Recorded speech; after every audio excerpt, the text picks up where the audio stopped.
In this video, we're going to be learning about angles and their properties. Let's begin by looking at the definition. An angle consists of two different rays that have the same endpoint. Let's look at an example of an angle. All right, here we have our angles. I'm going to make sure that I take note of this key term. We have angle ABC here. And if we're going to write that out, we're going to use the angle symbol. I want to make sure I take note of that. The angle symbol looks like this. This is how we write the word angle in math. So if I were to write this out, I would call this angle ABC. You make sure that you use the vertex for the middle letter. Our vertex is this shared point between that our two rays connect at. So our vertex is right here.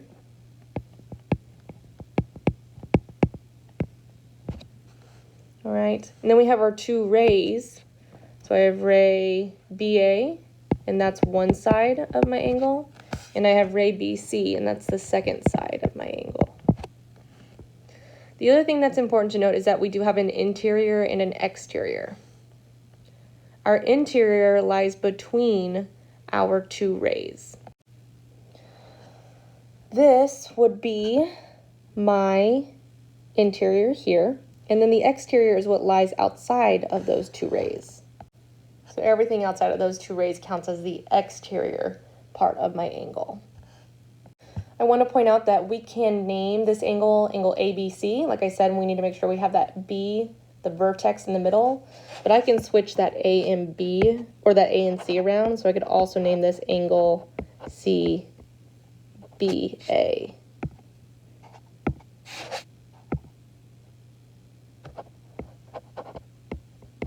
As long as that vertex is in the middle, it is correct. We have four types of angles that we're going to talk about in this video. Our four types of angles are acute, right, obtuse, and straight. An acute angle measures less than 90 degrees.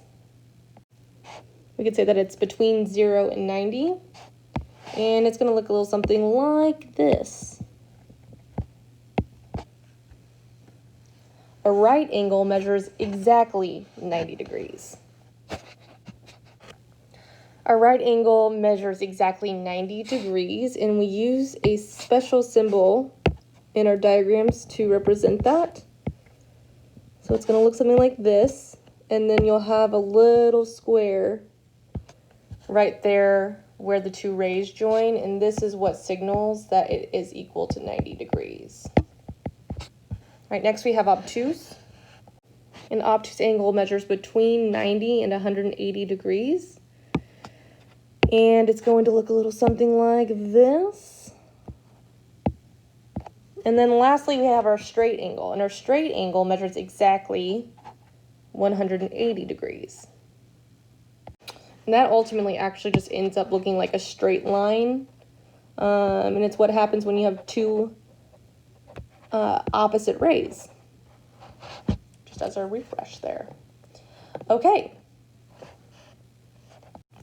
We can have situations where we have more than one angle together. So here we have a situation where we have one small angle, RSP, and then we have a second small angle, PST. And then those two combine, they have this shared SP right here. And so I can look at this larger angle, RST, as well. And in this situation, we have something called the angle addition postulate. And the angle addition postulate says that if you have some point P and it lies between, or it lies on the interior, remember we said there's an interior, right? So we have this P here on the interior of this large angle RST. We can take our two smaller angles, so I have this yellow piece and this pink piece, and I can add them together to get the larger one, right? So I can take the measures of angle RST, and it's going to be equal to the measure of angle RSP and PST. If we were to write that out, it would look like this. the measure of angle RSP plus the measure of angle PST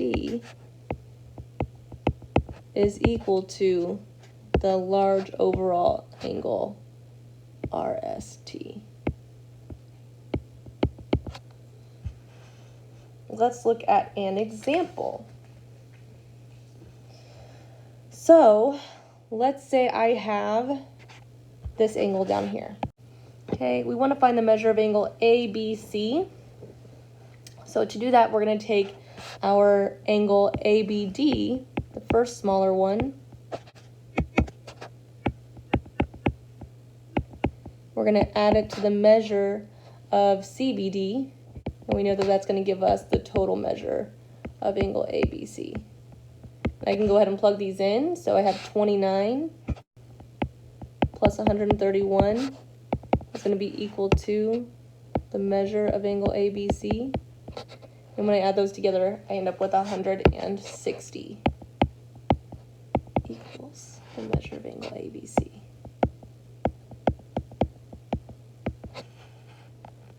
Make sure that we take note of some of our key terms here. So we have our angle types listed.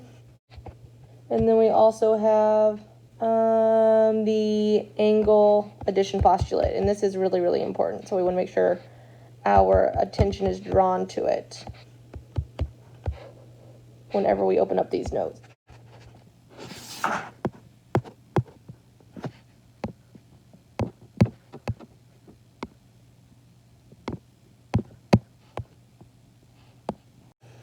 We do have one more thing we need to look at, and that is angle bisectors.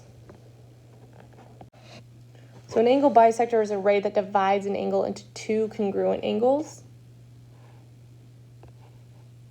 So we can go ahead and draw our angle, and then through that angle we can draw our bisector. Okay, and this ray, BD,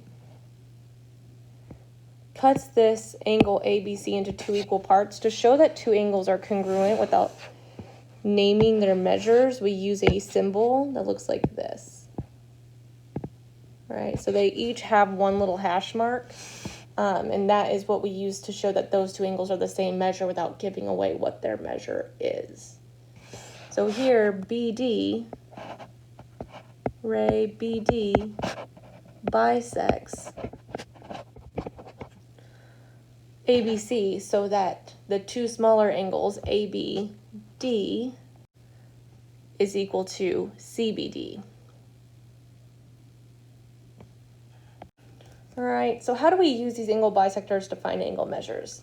Well, it's really cool because given just one angle measure, we can find both of the other missing ones. So let's say I have an angle ABC again, and there is a bisector, BD, running through it. I'm given the information that ABD is congruent to CBD, and I'm also given that ABD is 24 degrees. Well, I can go ahead and start piecing together. I know that if ABD is 24 degrees, DBC also has to be 24 degrees. And then I can add these two together, 24 and 24, knowing that they're going to give me the total 48 degrees.